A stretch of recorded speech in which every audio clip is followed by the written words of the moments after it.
Social media आज के दौर की वो फैक्ट्री बन चुकी है जहां हर दिन कोई ना कोई नया वीडियो या कंटेंट तैयार होता है और जहां तक इसकी पहुंच है वहां तक यह बिना रुके पहुंचता चला जाता है। इन दिनों एक ऐसा ही वीडियो तेजी से एक यूजर से दूसरे यूजर तक फैलता जा रहा है जिसमें यह दावा किया जा रहा है कि इंडस्ट्री के मशहूर एक्टर और कॉमेडियन हुनरमंद असरानी साहब अब इस दुनिया में नहीं रहे। लेकिन क्या यह बात सच है? क्या वाकई बी टाउन ने एक और दिग्गज को खो दिया है? आखिर क्या है 84 वर्षीय असरानी से जुड़ी इस मौत की खबर की सच्चाई? क्यों यह पोस्ट इतनी वायरल हो रही है? क्या इस वायरल वीडियो के पीछे कोई सच्चाई है? क्या असरानी जी की तबीयत वाकई में खराब थी? और कब से उनकी मौत की खबर फैलनी शुरू हुई? किसने इस खबर को फैलाया? अगर आपके मन में भी ऐसे ही सवालों की गूंज उठ रही है तो इस वीडियो को अंत तक जरूर देखिए। दोस्तों, हिंदी सिनेमा में लगातार 19 सालों तक सबसे ज्यादा कमाई करने वाली फिल्म शोले जब 15 अगस्त 1975 को रिलीज हुई तो सिनेमा घरों में एक डायलॉग गूंज उठा, हम अंग्रेजों के जमाने के जेलर हैं। इस डायलॉग को अपने छोटे कद, हंसमुख मिजाज और शानदार अभिनय से असरानी साहब ने इतनी खूबसूरती से बोला कि वो घर घर में अंग्रेजों के जमाने के जेलर के नाम से मशहूर हो गए। असरानी इंडस्ट्री का वो नाम है जिन्होंने हर उम्र में लोगों को हंसाया है और आज भी जब उनकी कोई फिल्म टीवी पर आती है तो चेहरे पर मुस्कान आ ही जाती है। उन्हें अगर केवल कॉमेडी में ही माहिर कहा जाए तो वह अधूरा होगा, क्योंकि वो हर किरदार में इस तरह ढल जाते हैं कि चाहे रोल गंभीर हो या सहायक, हर फ्रेम में असरानी साहब की अदायगी फिट बैठती है। 84 वर्ष के असरानी साहब का पूरा नाम गोवर्धन असरानी है। इनका जन्म 1 जनवरी है 1941 को जयपुर में एक सिंधी परिवार में हुआ। उन्होंने पुणे के film and television institute of India से अभिनय की पढ़ाई की, मगर यहां तक पहुंचना उनके लिए किसी समंदर को पार करने जैसा था। विभाजन के दौर में भारत की स्थिति बेहद कठिन थी। उनके परिवार ने जयपुर में कालीन की एक छोटी सी दुकान शुरू की और दिन किसी तरह कटने लगे। असरानी जैसे जैसे बड़े होते गए उनके अंदर एक्टिंग का जुनून भी बढ़ता गया।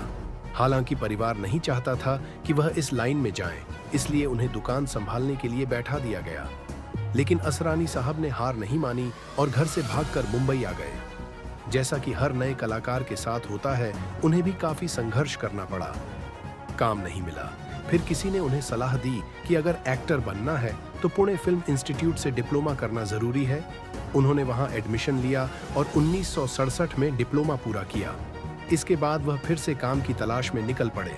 छोटे मोटे रोल तो मिलने लगे, मगर असली पहचान उन्हें मिली फिल्म सीमा के एक गाने से।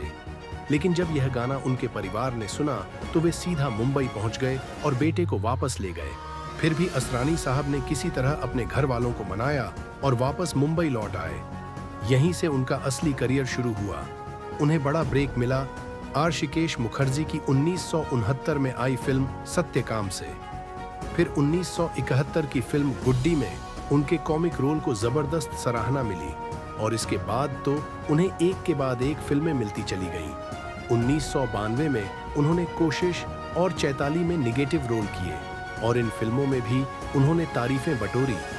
इसके बाद वह अभिमान, चुपके चुपके, छोटी सी बात जैसी कई फिल्मों में नजर आए। फिर आई 1975 की शोले, जिसमें उनका अंग्रेजों के जमाने वाला डायलॉग इतना मशहूर हुआ कि आज भी लोगों की जुबान पर है। इस फिल्म के बाद असरानी साहब इंडस्ट्री के जाने माने सितारों की लिस्ट में शामिल हो गए। लेकिन वो यहां नहीं रुके।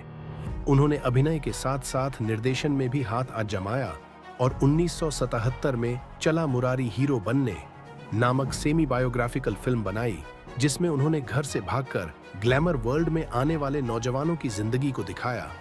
ये कहानी कहीं ना कहीं उनकी अपनी जिंदगी से प्रेरित थी। हालांकि फिल्म को खास सफलता नहीं मिली, लेकिन असरानी साहब ने कोशिशें जारी रखीं। उन्होंने हम नहीं सुधरेंगे, दिल ही तो है, उड़ान और सलाम मेम साहब जैसी कई फिल्में बनाई। हिंदी सिनेमा के साथ साथ वो गुजराती फिल्मों में भी सक्रिय रहे।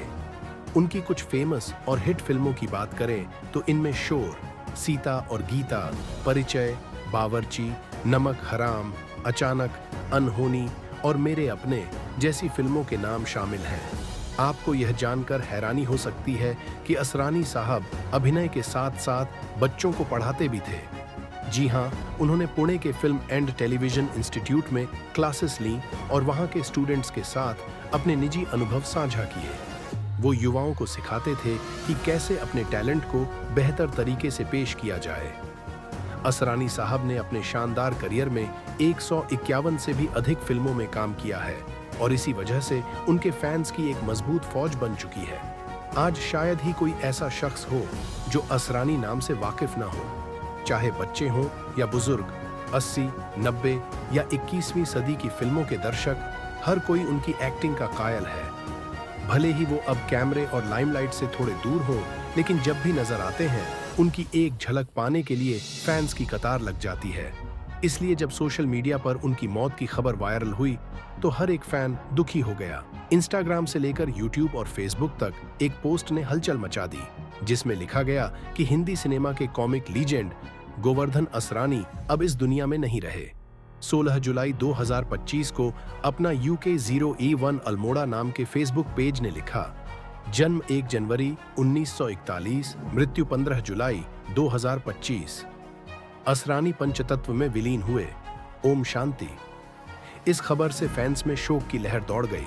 किसी ने कहा, अंग्रेजों के जमाने के जेलर अब नहीं रहे, तो किसी ने लिखा, वो कई दिनों से बीमार चल रहे थे और अब दुनिया को अलविदा कह गए। आपने भी शायद ऐसी पोस्ट या वीडियो देखी होगी और मुमकिन है RIP भी लिखा हो। लेकिन दोस्तों, ये खबर पूरी तरह से फर्जी है। जी हाँ, असरानी साहब आज भी बिल्कुल स्वस्थ हैं। वीडियो में जो दावे किए गए हैं वो सब झूठ है। इससे पहले भी कई बार उनके निधन की अफवाहें उड़ चुकी हैं, शायद इसलिए क्योंकि वो अब 84 साल के हो चुके हैं और इस उम्र में बीमारियां आना स्वाभाविक है। लेकिन इस वक्त वह पूरी तरह फिट है और अपनी हेल्थ के लिए डेली रूटीन फॉलो करते हैं, सुबह की वॉक, हेल्दी डाइट और संतुलित लंच के साथ। इतना ही नहीं, 15 जुलाई 2025 को उन्होंने अपने इंस्टाग्राम पर एक वीडियो भी शेयर किया था, जिसमें शाहरुख खान और जसप्रीत बुमराह नजर आ रहे हैं। यानी ये साफ है कि असरानी आज भी एकदम ठीक हैं और अपने परिवार के साथ हेल्दी लाइफ जी रहे हैं। उनकी पत्नी है मंजू बंसल असरानी, जो 70 से 80 के दशक की जानी मानी एक्ट्रेस थीं। दोनों ने आज की ताज़ा खबर और नमक हराम जैसी फिल्मों में साथ काम किया। इसी दौरान दोनों की मुलाकात हुई और फिर ये मुलाकात प्यार में बदल गई। फिर दोनों ने शादी कर ली और इस परिवार में जन्म लिया बेटा नवीन असरानी। जहां अन्य स्टार्स के बच्चे फिल्मों में आना चाहते हैं, वहीं नवीन ने मेडिकल फील्ड को चुना। वो आज एक नामी डेंटल डॉक्टर हैं और अहमदाबाद में प्रैक्टिस करते हैं, जबकि असरानी साहब मुंबई के जुहू इलाके में पत्नी के साथ रहते हैं। 24 करोड़ की नेटवर्थ, ऑडी Q7 और होंडा सिटी जैसी गाड़ियों का छोटा काफिला और एक प्यारा सा घर उनके पास है। उनकी आखिरी फिल्में थीं नॉन स्टॉप धमाल और ड्रीम गर्ल 2, और जल्द ही वे 13 फिर से बम्पर ड्रॉ में भी नजर आ सकते हैं। इसलिए ऐसी अफवाहों पर बिल्कुल भरोसा न करें। हमारी आपसे बस एक छोटी सी गुजारिश है, किसी भी पोस्ट या वीडियो को शेयर करने से पहले उसकी सच्चाई जरूर जांच लें। उम्मीद है आपको वीडियो पसंद आई होगी, तो इसे लाइक करें, शेयर करें और चैनल को सब्सक्राइब कर बेल आइकन भी दबा दें। मिलते हैं अगली वीडियो में, तब तक के लिए धन्यवाद।